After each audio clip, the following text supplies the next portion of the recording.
Hello friends, super magic रसोई में मित्रों हूँ आपનું સ્વાગત કરું છું।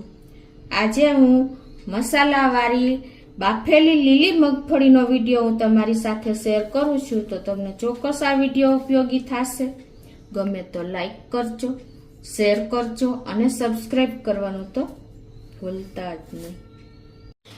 તો મિત્રો અત્યારે આપણે જો લીલી મગફળીની માર્કેટમાં ફૂલ સીઝન જોવા મળે છે। ભાદરવા મહિનામાં આપણે ચાલુ થાય ત્યારથી જ મગફળી ચાલુ થઈ જાય છે, અષાઢ ઉતરતા જ, અને માર્કેટમાં ઢગલાબંધ મગફળી જોવા મળે છે। અને આજે હું તમને લીલી મગફળી બાફેલી મસાલાવાળી રેસીપી બતાવવાની છું ને, એ મિત્રો માર્કેટમાં ઠેર ઠેર જોવા મળે છે। તો આપણને માર્કેટમાં તો મોંઘી જ પડે છે।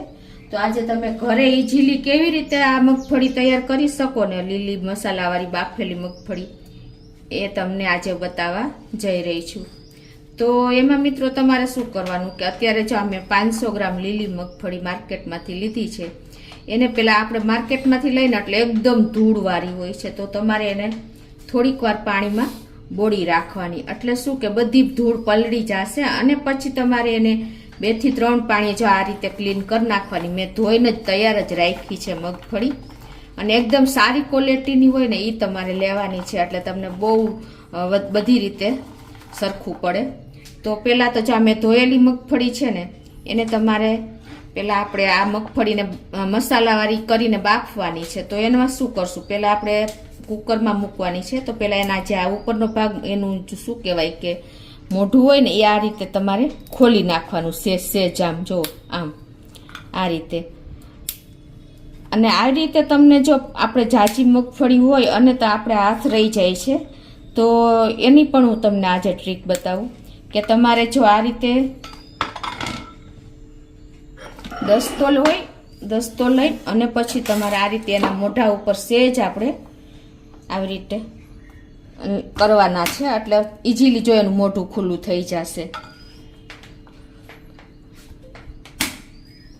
જો તમારા હાથ પણ નહીં રહે અને એ ફટાફટ તમારા કામ થઈ જશે। માર્કેટમાં મિત્રો તમે લેશો ને તો ડબલ ભાવ તમારે દેવા પડશે।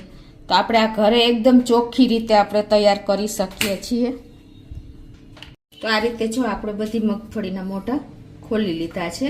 હવે આપણે એક કુકર લેશું અને ગેસ ઉપર આપણે એને મૂકી દેશું, અને આ બધી મગફળી આપણે કુકરમાં નાખી દેશું। અને હવે આપણે આ મસાલાવાળી મગફળી કરવા માટે આપણે શું કરવાનું છે કે 1 ટીસ્પૂન આપણે હળદર નાખશું અને 1 ટેબલ સ્પૂન જેવું આપણે મીઠું નાખશું। જો તમે ઉપવાસ માટે મગફળી તૈયાર કરતા હો ને તો તમારે હળદરને સ્કીપ કરી નાખવાની, અને આ ફરાળી મીઠું હું નાખું છું, એટલે આ રીતે તમારે ફરાળી મીઠું લેવાનું। અને મીઠું સેજ ચડિયાતું હશે ને તો આ સરસ મગફળી લાગે છે। હવે આમાં આપણે ડૂબડૂબું પાણી, જેટલી મગફળી તરે ને એટલું પાણી આપણે નાખી દેવાનું છે આ રીતે। અને પછી આપણે તો આ રીતે આપણે કુકરનું ઢાંકણ બંધ કરીને મીડિયમ ફ્લેમ ઉપર 3 વિસલ કરી લેશું।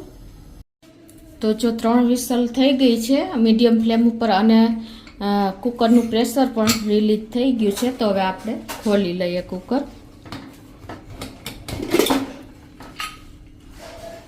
જો મિત્રો આપણી મગફળી એકદમ સરસ મસાલાવાળી બાફાઈને, એટલે કે બોઇલ થઈને રેડી થઈ ગઈ છે। જો હવે એને આપણે આ રીતે પાણી નિતારીને લઈ લેશું।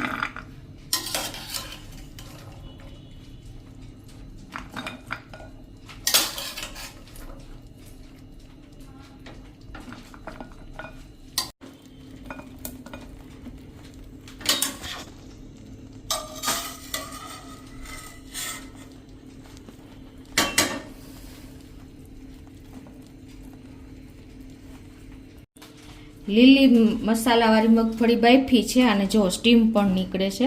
હવે તમને આપણે મોઢા તો ખોલી નહીં ખાતા, હવે તમને ખોલીને પણ બતાવી દઉં। જો આ રીતે મિત્રો આપણી એકદમ સરસ દાણા બફાઈને રેડી થઈ ગયા છે મસાલાવાળા।